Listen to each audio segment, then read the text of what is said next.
Hello all. കഴിഞ്ഞ ഒരാഴ്ചയായിട്ട് നമ്മളുടെ ന്യൂസ് ചാനലുകളിലെല്ലാം തിങ്ങി നിറഞ്ഞു നിൽക്കുന്ന ഒരു 3-4 വാർത്തകളെക്കുറിച്ച് ജസ്റ്റ് ഒരു വിശകലനം നടത്താൻ വേണ്ടിയിട്ടാണ് ഞാനിപ്പം ഈ ഒരു വീഡിയോ ചെയ്യുന്നത്. Nothing like that. കുറച്ച് ദിവസം മുൻപാണ് കൊല്ലത്ത് നടു റോട്ടിൽ വെച്ച് ഗുണ്ടാ സംഘം മറ്റൊരു ഗുണ്ടാ നേതാവിനെ തമ്മിത്തല്ലി കൊന്നത്. തമ്മിത്തല്ലിയില്ല, ഒരു ഭാഗത്തു നിന്ന് മാത്രം അവരവരുടെ ആധിപത്യം കാണിച്ചുകൊണ്ട് ഓപ്പോസിറ്റ് നിന്ന അലുവ അതുലിനെ വെട്ടിക്കൊല്ലുകയുണ്ടായി. എനിക്കതിനകത്തൊന്നും വലിയ അത്ഭുതം തോന്നില്ല. കാരണം മരിക്കേണ്ടവൻ മരിക്കും, കൊല്ലേണ്ടവൻ കൊല്ലും. ബിക്കോസ് അവരവരുടെ ഒരു ബേസ് വാർത്തെടുത്തിരിക്കുന്നത് അങ്ങനെ രീതിയിലാണ്. അതിന് തൊട്ട് പിറ്റേ ദിവസം തൂക്കുപാലത്ത് വെച്ച് തൂക്കുപാലം ഇടുക്കി ജില്ല അത്യാവശ്യം വലിയ പ്രശ്നങ്ങളൊന്നും ഇല്ലാതെ കടന്നു പോകുന്ന ഒതുങ്ങിയ ആൾക്കാരുള്ളൊരു ഏരിയ എന്നാണ് എൻ്റെ ഒരു concept. I don't know whether it is true or not. So anyway, കൂടപ്പിറപ്പുകളുടെ മക്കൾ തമ്മിൽ, ചേട്ടനനിയൻ മക്കൾ തമ്മിൽ തല്ലിക്കൊല്ലുക അതിദാരുണമായിട്ട്. ഞാനതിൻ്റെ വിഷ്വൽസ് കണ്ടു. ഇന്നലെ രാവിലെ എഴുന്നേൽക്കുമ്പം എൻ്റെ ഫ്രണ്ട്, തൂക്കുപാലത്തുള്ള എൻ്റെ ഒരു ഫ്രണ്ട് എനിക്ക് ആ വീഡിയോ അയച്ചു തന്നിരിക്കുകയാണ്, 3-4 വീഡിയോ ക്ലിപ്സ്. സത്യം പറഞ്ഞാൽ എനിക്ക് എൻ്റെ ഇന്നലത്തെ ദിവസം ആ വീഡിയോ കണ്ടു കഴിഞ്ഞപ്പോഴത്തേക്കും പോയി. ഈ കോഴിയൊക്കെ ഉണ്ടല്ലോ വെട്ടിക്കണ്ടിച്ച് നമ്മൾ ഇടുന്നത് പോലെ ആണ് മനുഷ്യനെ ഇതുപോലെ അങ്ങേരുടെ ബ്ലഡെല്ലാം റോട്ടിൽ കിടക്കുന്നത് കണ്ട് എനിക്കറിയില്ല, അങ്ങേരെ ഒന്ന് പിടിച്ചു മാറ്റാൻ പോലും കഴിവുള്ള ഒരാളും തൂക്കുപാലത്തില്ലായിരുന്നോ എന്ന് എനിക്ക് സത്യം പറഞ്ഞാൽ അത്ഭുതം തോന്നിപ്പോയി. അതൊന്ന്. മറ്റൊരാളും രക്ഷിക്കാതിരിക്കാൻ വേണ്ടിയിട്ട് അവനെ കൊന്നതിന് ശേഷം അവൻ്റെ കുടലും പണ്ടുകൊടുത്ത് പുറത്തിട്ടതിന് ശേഷം ഇങ്ങേര് കാവൽ നിൽക്കണം. എന്ത് മാങ്ങാത്തൊലിക്കാണ് കാവൽ നിൽക്കുന്നത്? I don't no. ഇന്നലെ അതുപോലെ തന്നെ വേറൊരു ഇൻസിഡൻറ്റ്, നിലമ്പൂരിൽ അമ്മായിയമ്മ മരുമകളെ വെട്ടിക്കൊല്ലുന്ന ഒരു ഇൻസിഡൻറ്റ്. അത് കേവലം ഒരു ചായയുടെ പുറത്തുള്ള പ്രശ്നമാണെന്ന് എനിക്ക് തോന്നുന്നില്ല. കാരണം when I gone through some cases like this, എനിക്ക് പെട്ടെന്ന് മനസ്സിലായ ഒരു കാര്യം എന്ന് വെച്ചിട്ടുണ്ടെങ്കിൽ, ഇവർക്ക് വർഷങ്ങളായിട്ട് ആ മരുമകളുടെ അടുത്ത് ഗ്രഡ്ജുണ്ട്. കല്യാണം കഴിച്ച് കയറി വന്ന സമയം മുതൽ ഈ അമ്മായിയമ്മ മരുമകൾക്കൊരു സ്വസ്ഥതയും കൊടുക്കുന്നില്ല. എനിക്ക് തോന്നുന്നു അവരുടെ ഇടയിൽ റിലീജിയൻ റിലേറ്റഡ് ആയിട്ടുള്ള കുറച്ച് ഇഷ്യൂസൊക്കെ ഉണ്ടായിരുന്നു. അതിനെ ആ വഴിക്ക് വിടാൻ ഒരു കൊലപാതകത്തിലേക്കൊക്കെ ചെന്ന് ഒരു ചെറിയതായിട്ടുള്ള ഒരു ചായയുടെ ഒരു പ്രശ്നം കൊണ്ടുവന്നൊരു കൊലപാതകത്തിൽ ചെന്ന് ചാടിക്കും എന്ന് എനിക്ക് വിശ്വസിക്കാൻ ഞാൻ അതിന് മാത്രം പൊട്ടിയല്ല. പക്ഷേ അവരുടെ ഉള്ളിൽ കിടക്കുന്ന എന്തോ ഒരു ഗ്രഡ്ജുണ്ട്. ആ പെൺകുട്ടിയുടെ അടുത്ത് അവർക്ക് തോന്നുന്ന വളരെ ബേസിക് ആയിട്ടുള്ള എന്തോ ഒരു ഗ്രഡ്ജിനെ അവർ ഈ ചായയുടെ പുറത്ത് തീർക്കുക ചെയ്തത്.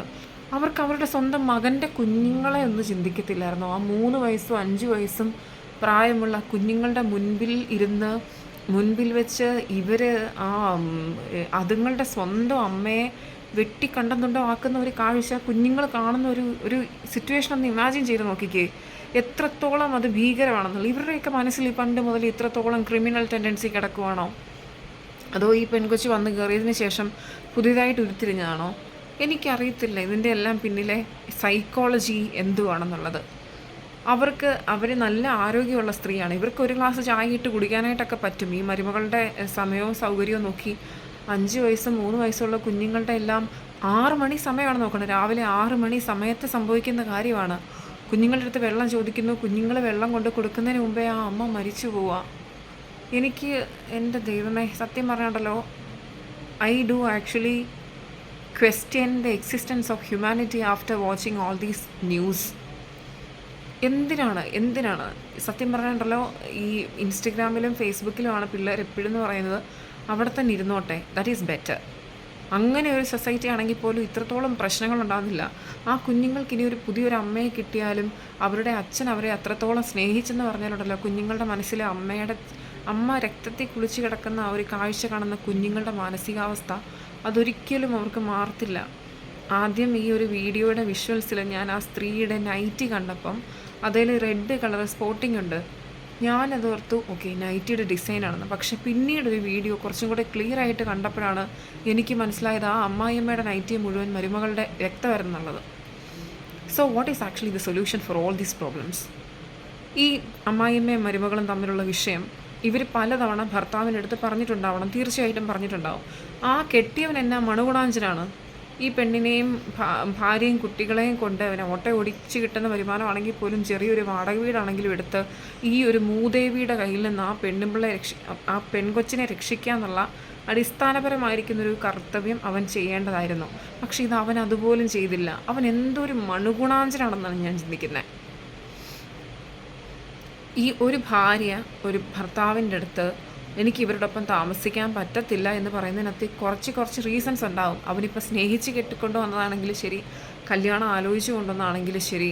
ഞാൻ ആ ഒരു കാര്യത്തിൽ I do respect the Muslim community.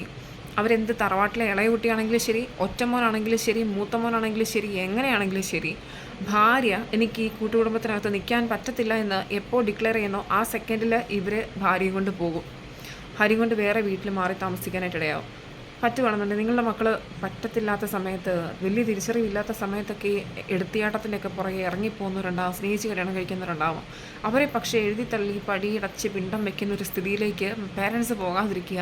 നിങ്ങളുടെ അത്രയും ലോകപരിചയം അവർക്കില്ല. അത് അവരുടെ തെറ്റായിട്ട് മുമ്പിൽ കണ്ട് ഈ പെണ്ണുങ്ങളിങ്ങനെ ചത്തു പോകുന്നതിനേക്കാളും നല്ലതല്ലേ? എന്തോ ഒരു അവസ്ഥ എനിക്ക് ആലോചിച്ചിട്ട് സത്യം പറഞ്ഞാൽ തല പെരുക്കുന്നു. നല്ല അമ്മായിമ്മമാരെ കിട്ടിയവരൊക്കെ ഭാഗ്യം ചെയ്തവരാണ്. അല്ലാത്തവരുടെയൊക്കെ കാര്യമുണ്ടല്ലോ, ഹദാഹുവ. ഇവരൊക്കെ ഏത് കാലത്ത് നമ്മളുടെയൊക്കെ തലയിൽ നിന്ന് ഒഴിവായി പോകുമെന്നോ നമുക്ക് അവരുടെ പിടിയിൽ നിന്ന് രക്ഷപ്പെടാൻ പറ്റുമെന്ന് നമുക്ക് സത്യം പറഞ്ഞാൽ അറിയത്തില്ല. ആ ഒരു കാലം വരെ ഈ വന്നു കയറിയ പെണ്ണുങ്ങളുണ്ടല്ലോ, അവരനുഭവിക്കേണ്ട ഒരു പ്രയാസവും വിഷമമെന്നും പറഞ്ഞാൽ that is beyond our thoughts. And above all of that, ഇവരുടെയൊക്കെ മനസ്സിലെ ചിന്ത എന്താണ്?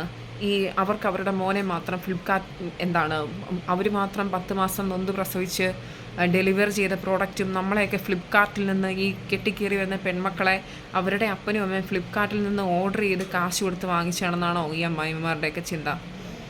കണ്ണി കണ്ടവൻ പെറ്റ് വളർത്തിയ പെൺപിള്ളേരെ ഇതുപോലെ ഇട്ട് ചവിട്ടിക്കൂട്ടുമ്പോൾ ഇവർക്ക് എന്നാ വേദനിക്കാനല്ലേ? ആ വേദനയുടെ ആവശ്യമില്ലല്ലോ. ഇതൊക്കെയാണ് എല്ലായിടത്തെയും mentality. So parents and her siblings should be little bit alert.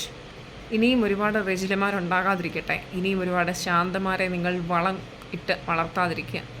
ഇത്രയൊക്കെ എനിക്ക് പറയാനുള്ളൂ. തലയ്ക്ക് ഭ്രാന്ത് പിടിക്കുന്നൊരവസ്ഥയിലൂടെ ഞാൻ കടന്നു പോകുന്നത്. എൻ്റെ എല്ലാ ഫ്രസ്ട്രേഷൻസും ഞാൻ ഈ വീഡിയോയിൽ എക്സ്പ്രസ് ചെയ്തിട്ടുണ്ട്.